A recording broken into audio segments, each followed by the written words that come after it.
이 시간 또 저를 통해서 하나님의 말씀이 들려지기를 진심으로 소망합니다. 네, 가끔 저희 청년들에게 먼저 카톡이 옵니다. 네, 저는 청년들이 저에게 먼저 카톡을 보내면 굉장히 긴장합니다. 여러분 교구 목사님이나 때로는 담임 목사님께 문자가 오면 긴장하지 않으십니까? 무슨 일인가? 네, 저희 청년들도, 저도 마찬가지인데요. 저희 청년 중에 한 명이 이제 목사님 질문이 있어요. 섬김에 대한 올바른 마음가짐에 대한 본문이 있을까요? 네, 이제 질문을 읽었는데 이제 질문의 의도가 궁금하죠. 대부분의 청년들은 이런 질문을 한 의도가 무엇이냐면, 이제 그만하고 싶다. 이제 섬김을 좀 그만하고 싶다. 저희 공동체 청년부 안에도 대학부도 그렇고 바울 공동체도 그렇고 목자 세우기가 쉽지 않습니다. 교구도 똑같겠지만 이제 우리 청년들 또 찬양팀이라든지 모든 어떤 그 부서에서 어떤 역할을 감당하는 친구들이 이런 질문을 할 때 이 친구를 어떻게 회유해야 하나 이제 작전을 세우기 시작하죠. 작전이라고 하긴 좀 그렇지만, 그런데 그 뒷 문장이 이제 전혀 다른 문장이 이어졌죠. 이 친구가 저는 봉사가 어려운가 생각하면서 왜 질문을 하게 됐는지 궁금했는데 이 친구가 이런 질문을 했습니다. 더 건강한 마음을 가지고 섬기기 위해서 긍정적으로 질문을 한 거죠. 어떻게 하면 더 건강한 마음으로 섬길 수 있습니까? 이런 질문을 듣기가 어려워요. 그렇죠. 교회 안에서 이런 질문들이 잘 안 나오는데 이렇게 또 경건한 질문이 저에게 다가와서 이제 본문을 찾았습니다. 어떤 본문을 이 친구한테 주면 큰 도움이 될까? 그래서 찾다가 본 말씀이 오늘 본문이거든요. 베드로후서 1장 1절부터 11절 말씀. 저는 그 친구에게 이제 제가 생각하는 섬김의 정의와 함께 이 본문을 보냈는데요. 섬김을 왜 해야 하는가? 라는 그 질문에 대한 대답을 그리스도의 은혜를 아는 자가 그 은혜에 감격하여 기꺼이 그분을 향해 그리고 사람들을 위해 하는 어떤 움직임이 이제 섬김이다. 자발적으로 하는 어떤 일이 섬김이다라고 보내면서 이 본문을 보냈습니다. 결론적으로 섬김을 왜 해야 하는가? 우리가 왜 누군가를 섬겨야 하는가라고 했을 때 오늘 본문 제가 오늘 정한 제목처럼 섬김을 통해 우리는 신성한 성품에, 신의 성품, 결국 하나님의 성품에 참여할 수 있기 때문에 섬김을 해야 한다라고 말하고 싶었던 것이죠. 교회 저와 여러분 섬김이라는 말 자체를 저희 청년부에서는 교회 봉사로 사용하거든요. 왜 교회 봉사를 하는가? 뿐만 아니라 더 이 단어를 확장시켜서 교회 봉사뿐만 아니라 우리는 우리가 있는 어느 자리에서든지 하나님의 부르심을 입어서 이제 그 자리에 있다고 생각하는 사람들 아닙니까? 네. 이 섬김이 특정한 어떤 행위라고 볼 수 있는 것이 아니라 신앙생활 전반을 말한다고 이해할 수 있습니다. 그래서 신앙생활은 생활신앙이 되어야 한다라고도 담임 목사님께서 말씀해 주셨는데요. 결국 생활이 곧 섬김이고 그것이 곧 이제 신앙생활이다. 이제 우리가 사는 모든 시간과 삶이 다 섬김이 되어야 한다라고 이해하고 있지요. 또한 우리 그리스도인들은 왜 섬겨야 하느냐라고 질문했을 때에 굉장히 뻔하고 그리고 굉장히 정확한 정답을 알고 있습니다. 예수님께서 이 땅에 오신 이유와 목적을 스스로 말씀하시고 우리가 이해할 때 인자가 온 것은 섬김을 받으려 함이 아니라 도리어 섬기려 하고 자기 목숨을 많은 사람의 대속물로 주려 함이니라 라고 하신 말씀을 잘 알고 있기에 우리는 섬김을 위하여 부름을 받은 것이지요. 그런데 이렇게 섬김을 위하여 부름을 받았다라는 것이 우리가 누군가를 위하여 무엇을 한다라는 우리라는 사람 안에서 우리가 밖으로 행하는 어떤 행동만을 섬김이라고 성경은 이야기하고 있는 것 같지 않습니다. 섬김을 통해 우리가 반드시 배울 수 있는 것이 있는데 그것은 제가 좀 전에 말씀드린 것처럼 하나님의 성품이고 그 성품에 참여하게 된다라는 것이죠. 생활신앙을 통해서 저와 여러분은 신의 성품으로 나아갑니다. 이게 굉장히 놀라운 일인데 이게 왜 놀라운 일이냐면 예수 그리스도의 십자가와 구원 사역 이전에 저와 여러분은 무슨 일을 해도 다 죄 안에 있었고, 하나님과 관계없는 어떤 일들은 의미 없는 일이었는데, 하나님의 은혜와 하나님의 사랑으로 말미암아 하나님께서 우리를 부르셨고, 이 부름 받은 자들을 하나님이 죄와 허물로 죽었던 우리들, 오늘 본문 안에서는 우리를 어떻게 표현하냐면 4절 말씀에 너희가 정욕 때문에 세상에서 썩어질 것을, 그러니까 정욕 때문에 세상에서 썩어질 일들을 하던 사람들이라고 표현을 하고 있고요. 또 한 본문의 9절 말씀에 보면 이제 맹인이었으며 죄로 가득한 사람들, 이 상태가 우리의 원래 상태였는데, 하나님께서 우리를 구원하신 것 뿐만 아니라 우리를 어느 자리에까지 이제 부르시냐면 신의 성품에 참여하는 자리에까지 부르셨다라는 거죠. 저와 여러분을 하나님께서 어디에까지 부르셨냐면 하나님의 성품에 참여하게 하기 위하여. 그러니까 저와 여러분이 이 땅 가운데서 행하는 섬김은 누군가를 위한 행동뿐만 아니라 그 섬김은 내가 하나님의 성품에 참여하는 어떤 행위가 된다라는 것입니다. 이러한 자들에게 이제 베드로는 이제 5절부터 권면하기 시작합니다. 그러므로 너희가 더욱 힘써 믿음의 덕의 지식을, 여기서 믿음의 덕을이라고 했을 때 이 덕이라는 이 말을 행동 쪽에 좀 더 초점을 맞추더라고요. 그러니까 믿음이 있는 자. 왜 이 이야기를 시작하냐면 베드로가 이 편지를 쓰게 된 이유 중에 하나가 영지주의자들이었기 때문인데, 그 영지주의자들이 어떤 생각을 가지고 있냐면 구원받아야 할 대상 자체가 영이다라는 생각을 했어요. 그러니까 영은 구원받아서 깨끗하게 되면 되고 육과 분리해서 육은 그냥 놔둬도 된다라는 생각을 갖고 있었기 때문에 베드로는 그러한 이단들을 향하여, 교회 안에 있었던 사람들이기도 한데요, 그 사람들을 향해서 믿음에는 믿음에 따르는 어떤 행동이 있어야 한다라는 의미로 이 덕을 이야기하고 있고요. 덕에는 지식에는 절제에는 인내에는 경건에 형제우애에 사랑을 더해야 한다. 이것에 힘써야 한다라고 이야기를 하고 있습니다.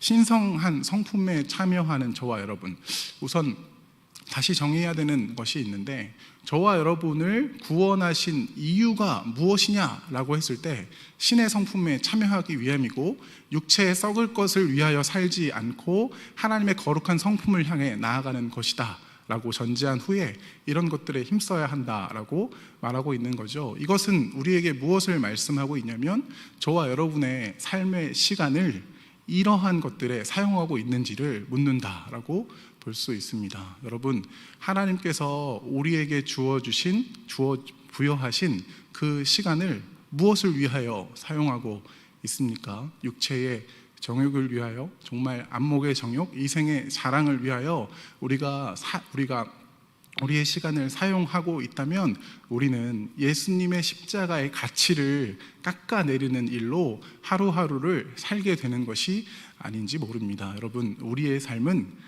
하나님의 성품을 드러내기 위하여 살아가는 삶임을 기억하시고, 거기에 우리의 시간과 우리의 물질과 우리의 마음을 헌신하는 저와 여러분이 되기를 주님의 이름으로 축복합니다. 그러면서 계속해서 8절부터 보면 이런 것이 너희에게 있어 흡족한즉 너희로 우리 주 예수 그리스도를 알기에 게으르지 않고 열매 없는 자가 되지 않게 하려니와 라는 말을 하고 있습니다. 예수 그리스도를 아는 사람들에게 자연스럽게 나타나는 것이 있는데 그것은 삶의 변화입니다. 근데 우리가 삶의 변화라고 했을 때는 외형적인 변화를 먼저 떠올리기 쉬워요. 그래서 우리가 어떻게 변화됐는지 우리가 누가 봐도 저 사람은 그리스도인이다, 그리스도인답게 변했다라고 이제 이해하고 싶고 또 우리가 그렇게 이해하지만 생각보다 그런 일들은 잘 일어나지 않는 안타까움이 있지요. 그러니까 외향적인 변화만이 그리스도인이 되었다라고 이해하기보다는 그러니까 예수님이 우리 가운데 오셨다라는 것은 우리의 세계관을 바꾸는 건데, 이 세계관을 바꾸는 작업 자체가 이미 가지고 있던 세계관과의 충돌을 이야기하고 있기 때문에 얼마의 시간이 걸릴지 모릅니다. 계속해서 예수 그리스도를 구주로 믿은 이후에도 우리는 우리의 생각과 하나님의 법과 이렇게 충돌하면서 어느 것이 더 옳은지를 생각하는 과정이 있거든요. 그래서 변화는 겉으로 드러나는 변화만 하고 있는 것은 아니라 우리 마음 안에 있는 어떤 움직임을 다 포함해서 변화가 일어난다라고 이해해야 되는데, 예수를 그리스도로 믿는다라는 이 변화는 그래서 반드시 있습니다. 그래서 우리는 무엇을 사랑해야 되냐면 정말 하나님을 사랑하고 하나님이 아닌 것을 사랑하지 않게 되는 과정으로 이제 나아가게 된다라는 것을 변화라고 하거든요. 이제 그러면서도 어려운 건 하나님을 사랑한다고 하면서도 세상을 놓지 못하는 우리의 마음이겠죠. 우리가 구약 성경을 읽으면서 어떻게 하나님도 사랑하고 바알도 아세라도 사랑하는 이런 사람들이 있어라고 하면서 우리가 그 일을 똑같이 범하는 사람들이지 않습니까? 어찌됐든 이런 것들이 있는데, 이런 삶의 변화가 분명히 나타나는데 8절에 보면 이런 것이 너에게 있어. 그러니까 이런 변화의 마음들, 그러니까 저와 여러분이 하나님을 향해서 여기 있는 이런 성품들을, 그러니까 결국 하나님의 신성한 성품들을 사랑하는 마음들이 이제 나타나게 되고 이런 것이 흡족하면 너희로 우리 주 예수 그리스도를 알기에 게으르지 않고 열매 없는 자가 되지 않게 한다, 이렇게 말씀합니다. 명확하게 이해할 수 있는 부분이고요. 9절 말씀에 보면 이런 것이 없는 자는 맹인이라 멀리 보지 못하고 그의 옛죄가 깨끗하게 된 것을 잊었느니라. 그러니까 하나님께서 우리에게 삶의 변화, 근데 여기서 제가 이제 삶의 변화는 마음에서부터 시작한다고 얘기했으니까 우리는 이런 것이 없지는 않죠. 그러니까 우리는 옛죄가 깨끗하게 된 것을 잊을 때도 있고 아닐 때도 있지만 우리는 그 변화 가운데 있다라고 이해할 수 있겠습니다. 10절에 보면 그러므로 형제들아 더욱 힘써 너희 부르심과 택하심을 굳게 하라. 이것을 행한즉 언제든지 실족하지 아니하리라. 계속해서 제가 말씀드리는 것은 결국 그러면 우리를 부르심과 우리를 택하심의 이유와 목적이 무엇입니까? 신의 성품에 참여케 하기 위하여, 이렇게 말씀하고요. 오늘 11절을 보면 이같이 하면, 부르심과 택하심을 굳게 하면 우리 주 곧 구주 예수 그리스도의 영원한 나라에 들어감을 넉넉히 너에게 주시리라 라는 말씀으로 오늘 본문을 마치고 있습니다. 여기에서 이제 한 가지가 제가 어려웠는데, 제가 이 본문을 택한 다음에 가장 어려웠던 것이 무엇이냐면, 그래서 오늘 내 상태가 어디인가라는 이 질문에 대한 대답이 너무 어려웠던 거예요.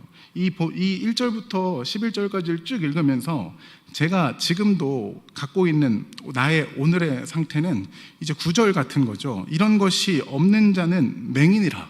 그러니까 제가 변화를 얘기했는데 스스로 나를 볼 때는 아직도 맹인입니다. 아무것도 안 보여요. 제가 오늘 하루하루를 살면서 저는 신앙생활을 20년이 아닌가, 20살부터 신앙생활을 시작했다라고 저는 스스로 생각하거든요. 왜냐하면 그 전에 제가 이제 예수님은 저와 늘 함께 하셨지만 제가 예수님을 만났다라는 어떤 그 포인트를 단기 선교에서 만났다라고 생각을 해요. 20살 때 단기 선교에서 만났다라고 생각해서 이제 그때부터 이제 신앙생활을 해봐야겠다라고 시작해서 오늘의 제가 되었는데, 오늘의 여러분이 보시기에 이제 조금 더 아닐 수도 있는데요.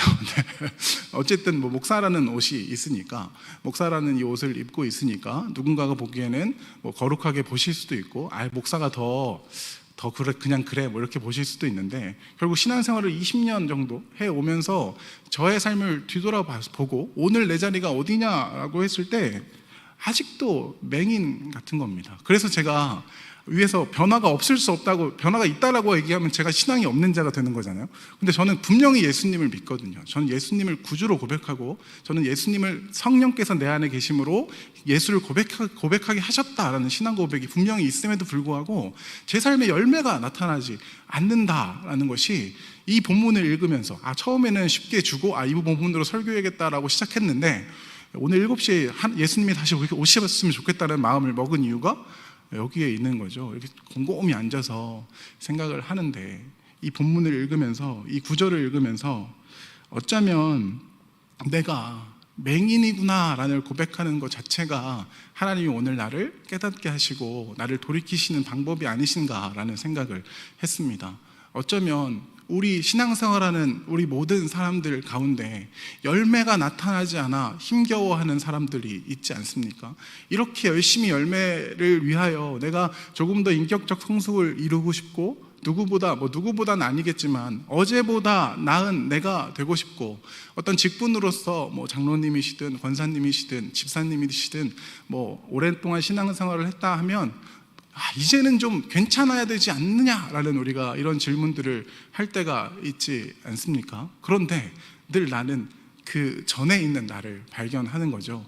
그런데 이 생각을 해보면서 보니까 그 생각을 하고 그 생각 때문에 주님을 의지하는 것이 맹인됨이 아니지 않나라는 생각을 다시 하게 되는 겁니다. 내가 맹인인 것을 깨닫는 것, 나에게 믿음도 없고 지식도 없고 절제도 없고 인내도 없고 경건도 없고 형제 우애도 없고 사랑도 없는데 하나님이 나를 사랑하셔서 구원하셨다라는 것이 믿어지고, 그렇다면 나를 하나님께서 이런 자로, 하나님이 원하시는 성품의 자로 만들어 가실 것을 믿음 안에서, 그러면 하나님께 매달려야겠다라는 결론을 다시 내리게 되는 거죠.